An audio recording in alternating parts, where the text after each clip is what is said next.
Hybridisation का मतलब होता है मिक्सिंग ऑफ ऑर्बिटल, यानी जब कोई एटम दूसरे एटम के साथ कंबाइंड होकर मॉलिक्यूल बनाता है तो एक्चुअल में उनके ऑर्बिटल कंबाइंड होते हैं। ऑर्बिटल कंबाइंड होने की वजह से वो एक दूसरे के इलेक्ट्रॉन को शेयर करते हैं, जिस वजह से एक एटम दूसरे एटम के साथ मिलकर मॉलिक्यूल बनाता है। हाइब्रिडाइजेशन में दो या दो से ज्यादा ऑर्बिटल जिनका एनर्जी डिफरेंस कम होता है वो ऑर्बिटल आपस में कंबाइंड होकर उतने ही नंबर के नए ऑर्बिटल बनाते हैं। इसमें सबसे इंपॉर्टेंट बात यह है कि जो नए ऑर्बिटल बनेंगे उनका शेप और एनर्जी एक जैसी होगी, लेकिन उनका ओरिएंटेशन यानी डायरेक्शन अलग अलग हो। इस तरह देखिए दोस्तों, एक s ऑर्बिटल एक p ऑर्बिटल के साथ कंबाइंड होता है तो दो नए sp ऑर्बिटल बन जाते हैं। यहाँ पर दोस्तों आप देख सकते हैं ये जो s ऑर्बिटल है और ये जो p ऑर्बिटल है, इन दोनों का शेप बिल्कुल अलग है, लेकिन जब ये कंबाइंड होके नए हाइब्रिडाइज ऑर्बिटल बनाते हैं तो इन दोनों का शेप अलग हो जाता है। जनरली जो p ऑर्बिटल होता है वो तीन टाइप का होता है, px, py एंड pz। इस तरह से px, py और pz। यहाँ आप देख सकते हैं तीनों का शेप और एनर्जी एक जैसी है, लेकिन तीनों का ओरिएंटेशन अलग अलग। तो जनरली हाइब्रिडाइजेशन किसी मॉलिक्यूल की ज्योमेट्री को डिफाइन करता है, जैसा मैंने पहले एक्सप्लेन किया है। अब हम बात करते हैं हाइब्रिडाइजेशन कितने टाइप का होता है। कार्बन में तीन तरह का हाइब्रिडाइजेशन देखने को मिलता है, sp3, sp2 and sp। sp3 hybridisation में एक s और तीन p ऑर्बिटल आपस में कंबाइंड होते हैं और चार नए sp3 ऑर्बिटल बन जाते हैं। इसी तरह sp2 में एक s और दो p ऑर्बिटल आपस में कंबाइंड होंगे और तीन नए sp2 ऑर्बिटल बन जाएंगे। इसी तरह sp में एक s और एक p ऑर्बिटल कंबाइंड होगा और दो नए sp ऑर्बिटल बन जाते हैं। तो चलिए दोस्तों sp3 से शुरुआत करते हैं। जैसा हम लोग जानते हैं कार्बन में 6 इलेक्ट्रॉन होते हैं और इनका इलेक्ट्रॉनिक कॉन्फ़िगरेशन कुछ इस तरह से आपको दिखता है।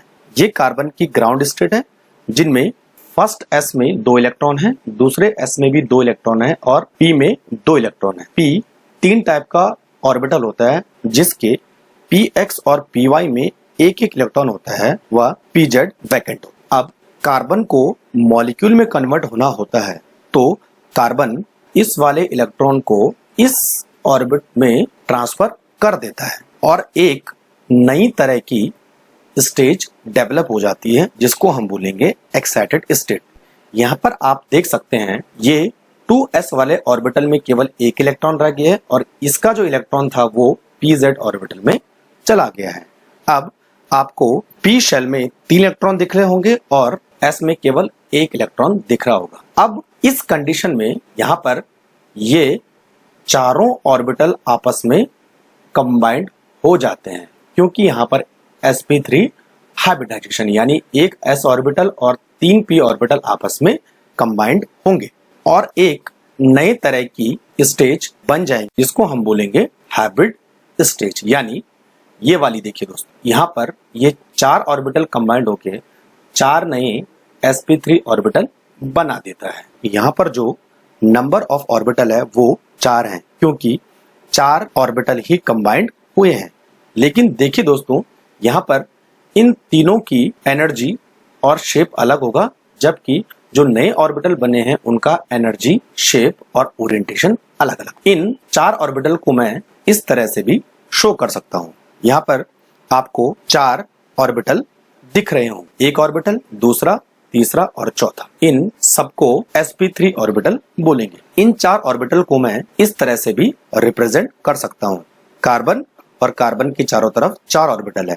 सबसे इंपॉर्टेंट बात यह है कि ये जो चारों ऑर्बिटल है शेप में एक जैसे हैं और एनर्जी में भी एक जैसे, लेकिन इनका ओरिएंटेशन आपको अलग अलग दिख रहा होगा। अब ये 4 ऑर्बिटल 4 हाइड्रोजन के साथ कंबाइंड होके मीथेन मॉलिक्यूल बना सकते और इनके बीच का बॉन्ड एंगल 109.5 डिग्री होता है। यानी हर किसी कार्बन और हाइड्रोजन के बीच जो बॉन्ड एंगल होगा वो सेम होगा और उसकी जो वैल्यू होती है वो 109.5 5 होती है। अगर मैं इसको इस तरह से रिप्रेजेंट करूं तो इसकी कुछ ज्योमेट्री इस तरह से बनेगी और इस ज्योमेट्री का नाम होगा टेट्राहेड्रल।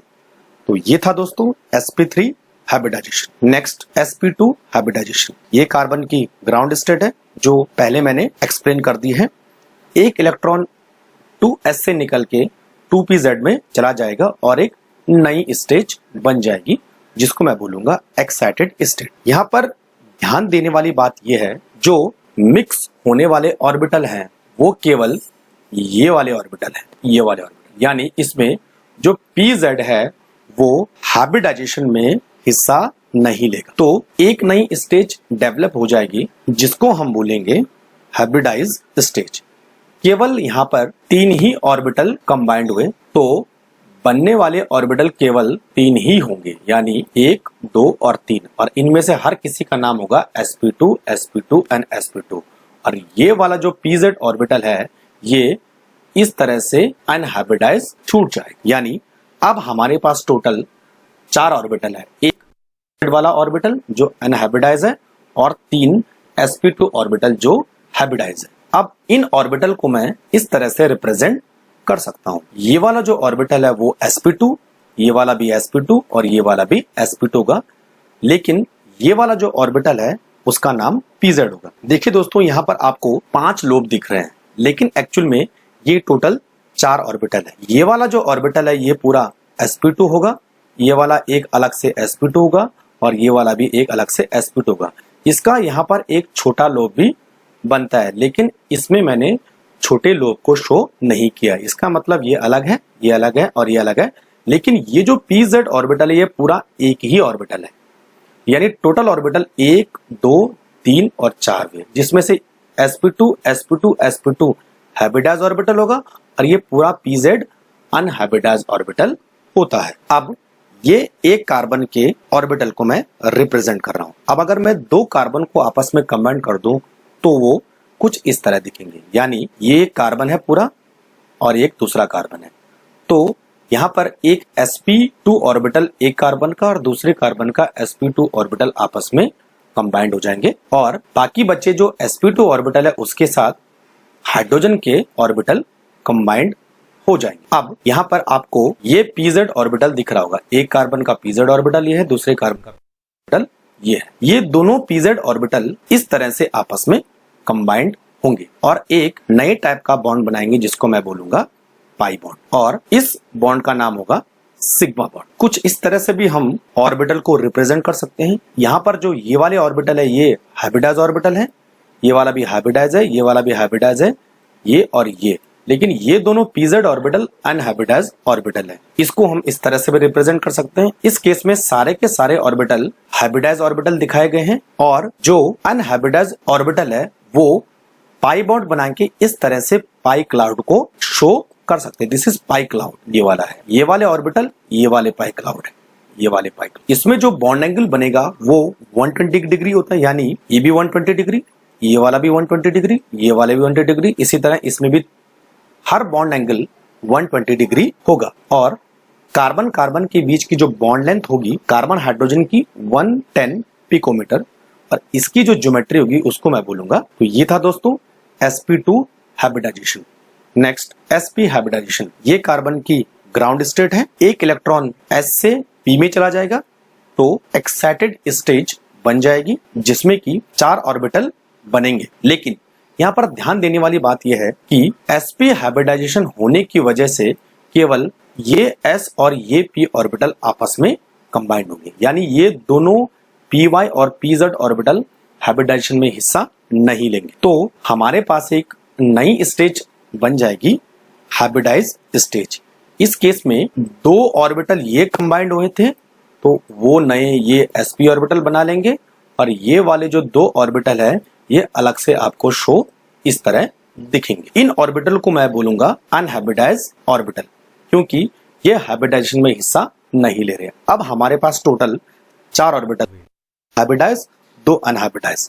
इनको मैं कुछ इस तरह से रिप्रेजेंट कर सकता हूं। ये वाला ऑर्बिटल py जो कि अनहाइब्रिडाइज है, ये वाला भी ऑर्बिटल pz ये भी अनहाइब्रिडाइज है, और ये दो ऑर्बिटल है, ये हाइब्रिडाइज ऑर्बिटल है। इस तरह देखिए दोस्तों, ये पूरा की पूरा एक ऑर्बिटल, ये दूसरा, ये एक तीसरा और एक ये चौथा। यहाँ पर इनके छोटे लोब होते हैं, लेकिन मैंने उन लोब को शो नहीं किया है। तो यहाँ पर टोटल ऑर्बिटल 4 हैं। इस तरह से दो कार्बन आपस में कंबाइंड होंगे तो एक कार्बन के ये सारे ऑर्बिटल और दूसरे कार्बन के ये सारे ऑर्बिटल, एक कार्बन का sp ऑर्बिटल दूसरे कार्बन का sp ऑर्बिटल आपस में कंबाइंड होंगे, और जो दो sp ऑर्बिटल है वो दोनों हाइड्रोजन के साथ कंबाइंड होंगे। अब बाकी बचे जो अनहाइब्रिडाइज्ड ऑर्बिटल है pz और py, वो pz और pz आपस में कंबाइंड होके पाई बॉन्ड बनाएंगे। उसी तरह py और py आपस में कंबाइंड होके दूसरा पाई बॉन्ड बना लेंगे।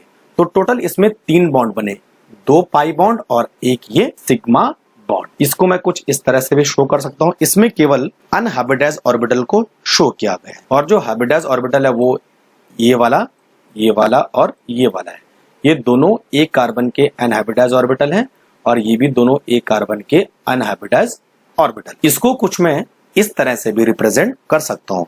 यहाँ पर आपको दिख रहा होगा कार्बन और हाइड्रोजन के बीच में एक सिंगल बॉन्ड बना है, जो ये वाला बॉन्ड है। इस तरह ये वाला जो सिंगल बॉन्ड है वो ये वाला बॉन्ड है, और ये वाला जो बॉन्ड है वो ये वाला बॉन्ड शो हो रहा है, ये वाला बॉन्ड, बीच वाला बॉन्ड। और यहाँ पर मैंने आपको बताया था कि 2 पाई बॉन्ड बन रहे हैं, तो वो जो 2 पाई बॉन्ड है, एक ये वाला है और एक ये वाला पाई बॉन्ड है। तो कुल मिला के कार्बन और कार्बन के बीच में 3 बॉन्ड बनेंगे, 2 पाई बॉन्ड जो pz और py की वजह से बने हैं, और एक सिग्मा बॉन्ड यानी जो कार्बन का sp और दूसरे कार्बन के sp ऑर्बिटल के कॉम्बिनेशन से बने हैं। इसमें जो बॉन्ड एंगल होता है वो 180 डिग्री होता है, यानी यहाँ पर भी 180 डिग्री, इधर भी 180 डिग्री। और कार्बन के बीच की बॉन्ड लेंथ कार्बन के और हाइड्रोजन के बीच की होगी 18 पिकोमीटर, और इसका जो शेप होगा वो लीनियर होगा। तो ये था दोस्तों हाइब्रिडाइजेशन। इसमें आपने देखा किस तरह से बॉन्ड एंगल